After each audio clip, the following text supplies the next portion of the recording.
But it's very difficult. If you go to, say, 10, 15, 20 people and you prove to them that Christmas is non-biblical, Easter is non-biblical, about all you can do is duck, because you got to watch out. Somebody's going to be a little bit upset about that. We're going to talk about how you can break free of the seduction that's surrounding Christmas and Easter. So stay tuned.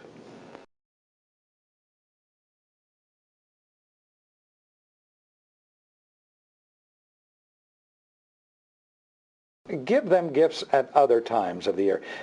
Also explain, because kids can figure these things out for themselves, that there is no Santa Claus. People need to stop lying to their children, telling them that Santa Claus exists. They can do something about it. They can, you know, of course, get rid of the Christmas tree. Of course, that's going to stir up some people.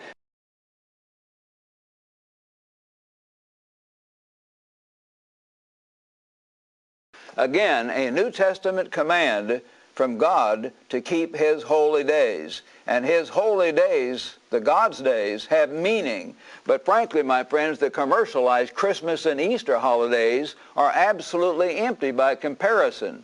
Picture the busy Christmas season with all of its advertisements and shopping sprees. Many people all over feel duty-bound to give presents to other people, but they often give very little or nothing to Christ or His work at this time.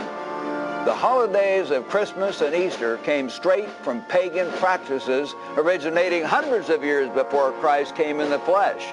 In order to conciliate the heathen and to swell the number of the nominal adherents of Christianity, the same festival, Christmas, was adopted by the Roman Church, giving it only the name of Christ. So they attached the name of Christ to a heathen, pagan holiday. You're saying in order to have the Roman Empire come together, have more unity, they were able to bring their pagan practices, their false religions, and then just call them Christian. Yeah, they attached the name of Christ. Yeah, attached Christ to it, to a pagan celebration.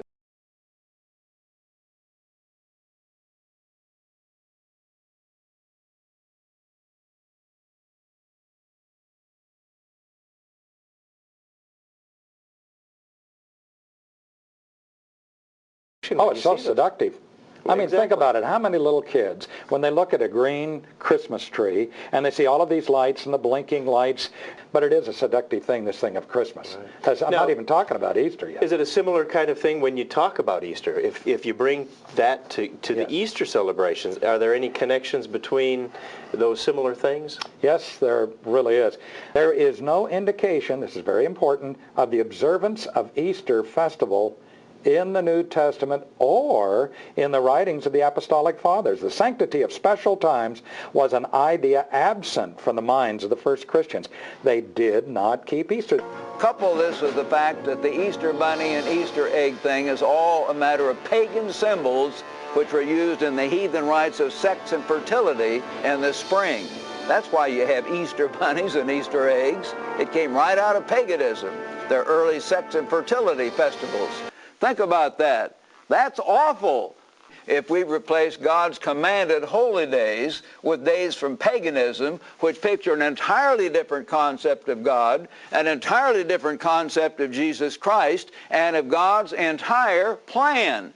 God has a great plan He's working out. That is pictured by these holy days, as I've shown you.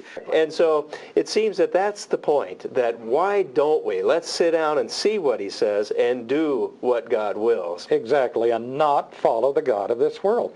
I can't say that strongly enough or emphatically enough. As strong as that sounds, that's precisely what's happening when we follow the counterfeit holidays of this world. And that's a seduction. That is a seduction of it all. Yes. We've discussed the seductive system of this world's religious holidays, Christmas and Easter. These holidays are counterfeits of God's true holy days and have been instigated and instituted by the God of this world, Satan the devil. That's the good news for this time. Thanks for watching. That's awful.